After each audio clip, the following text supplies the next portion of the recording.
Chimala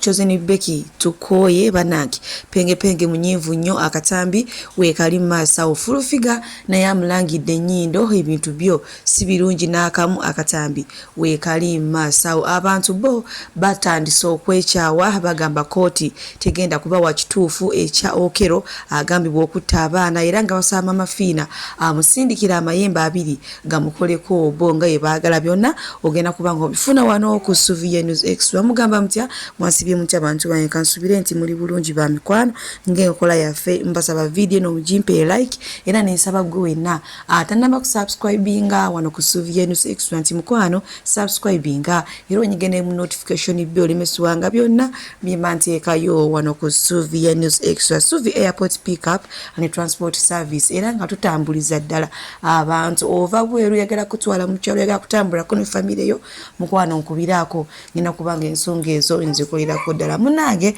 sigenda kurisa era nga nkutandise no okero nakorejo kooti yatudde ne munange namutikwa w'empewo enkuba gye byavudde teyinoomu yategeddeyo era nga byayonoonya ebintu by'abantu bingi nnyo naddala bannamawulire kamera zaabwe zaayonoonese kw'otadde ne box ebadde erimu mbu julizira abantu bo batandise okugamba nti okusinziira ku kye balaba kino bayinza obutafuna bwenkanya ku bazadde bano abaafiirwa abaana baabwe ngenda kubanga mbatuusako akatambi maaso wano namwate musobole okwerabirako ku bimu then era nga baasabye ddala amafiina nti ayingireko mu nsonga zino abakolere ku mwami ono Okero.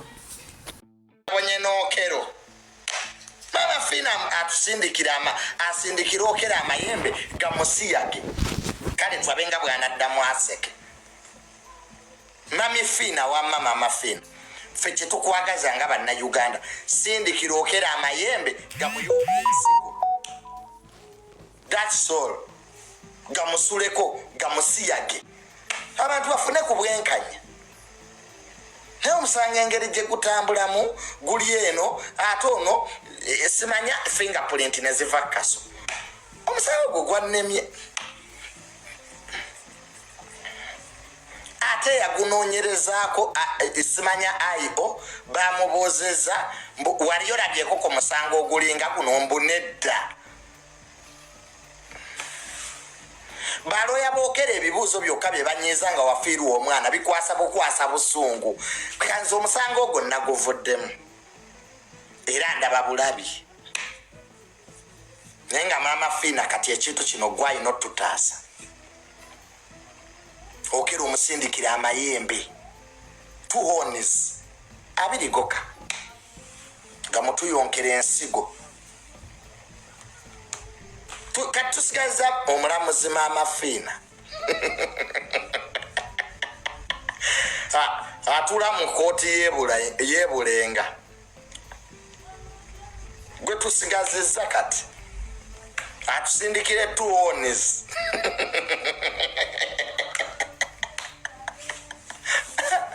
naye nga bambi kibi nnyo abaana abo baafa bubi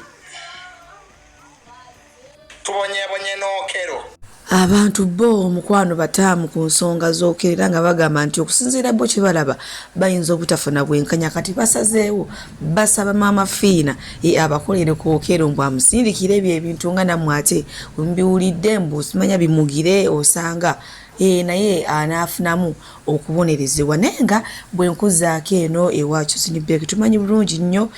mukazi wattu akyali mu masanyu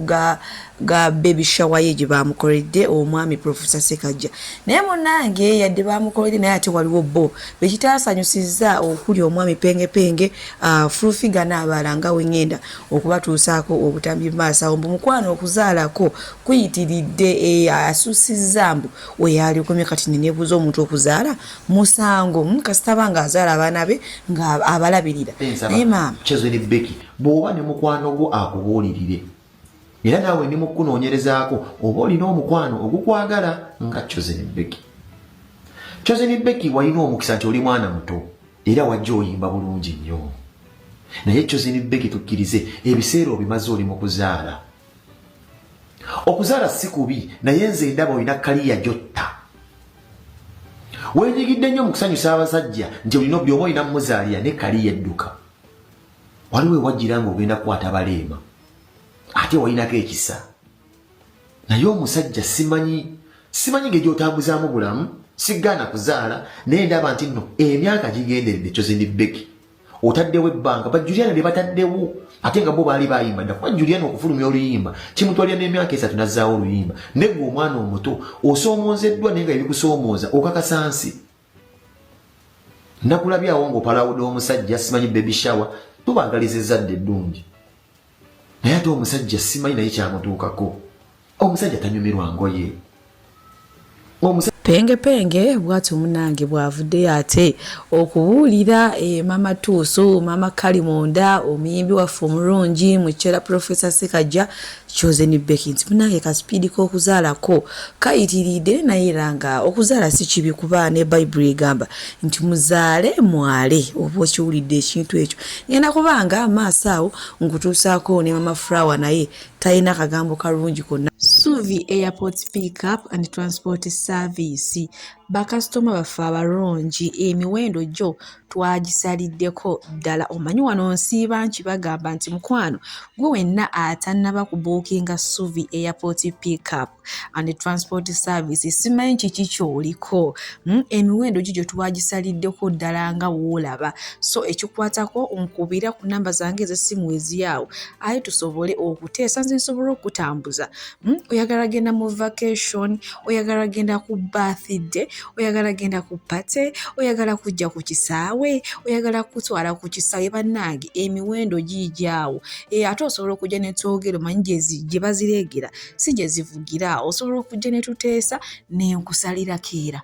kati omuntu omulungi nga Suvi wootamuwagira mazima ddala omulala ogenda mujja luddawa so tambula ne Suvi Airport. Tukyali ku nsonga za Chosen Becky era nga ye full figure naye muyina maaso wano mu full swing mukwano nga byayogera ate kikambwe naye era nga n'ebyenyindo munnange tebibuzeemu era munzikinze mbasibire wano ate mbalekereko omukyala Jennifer full figure omukama bankumire onangamba nyogere ku namanyindo mwogereko ki bannange yaronda damage okusajja ne wogomba zengo egusigala buyimidde nga gubanga oguyina enkobo bannange ogusajja gubi nze tombulira sogere ndogere ku bazolo njogene ku balamu bakoze bino nga balinga abasamira okusajja ne gwambala engoye gubanga guzonto bagomba zo amasuuta meka nabulako n'olugoye olumunyumira kiyimirire mukobogo nezifututukawe byonna byabaddenga bikatale bibirimu bataddewo ebintu biringa byabasamiza abantu ababeera guzalaguza bannemo tegeera nze bannange n'omukazi bannange omukazi alina enyindo eringa akataasa mu maaso banna ate bagenda ne bamukuba makeup n'atuntumuka nange mundeke nedda nze temumpandiikira abalungi abatuwuliriza era abatulaba olunaku olwaleero tukyaddeko ewa Sheikh Ashraf Dembe sebo nsanyusa okubalaba amannya agange Seeka Ashraf Dembe akola ku bizibu by'enjawulo omuntu singa aba alina ebirwadde tumusomereddwa tumuwa amazzi ga lukuya nga bw'obadde ogalaba tugenda abantu ku kyoto ne twokya emizimu emibi egibabaamu n'okulomba edduwa abantu singa abeera ng'ali wano atuuse sobola okumulombera edduwa ne waba atatuuse nga mpadde amannya ge naye ng'ali wala naneetaase enamba yange yeno eri 0707763711 namwe bannyinaffe abali ebweru oyagala okuba nti oyagala okulombera ku dduwa ng'olina ebizibu viza zibuze amaka gakolongotana sente zikola zimpita mu ngalo ojja kumpeereza ekifaananyi kyo n'amanyago ebyo byokka bijja kummala nja kukulombera edduwa ojja kutereera olunaku olusembayo mu mwezi mba n'edduwa eyawamu ffenna n'abalwadde bange abakadde n'abapya. Salaamu alaikum warahmatullahi wabarakatuh.